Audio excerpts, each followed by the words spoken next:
Жалал Абад шаардык мэриясы менен шаардык өзгөчө кырдаалдар бөлүмү калаадагы соода жайларында өрт кырсыгынын алдын алуу максатында атайын окутуу өткөрдү.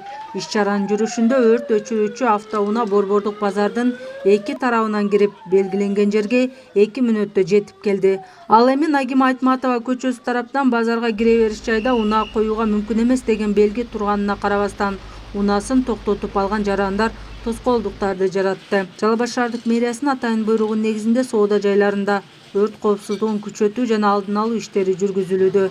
Тийиштүү кызматтар электр сымдарын туура монтаждоо, унаа жүрүүчү жолдорду ачык кармоо сыяктуу эрежелерди сактоого чакырат. 220 вольттогу эле электр сымын биздин өзүбүздүн куткаруучулар, өтөөчүлөр өчүргөнгө укугу бар. Ал эми андан ашкан электр чыңалуудагы токту бизге РЭС кызматы келип өчүрүп бериш керек. Азыр ошо машыгууга атайын РЭС кызматын тартканыбызда себеби ушул болду. Алардын дагы канчалык деңгээлде даярдыгын текшерүү, ошондой эле авариялык кызматтардын бири бири менен иштешин жөнгө салуу болду эсептелет.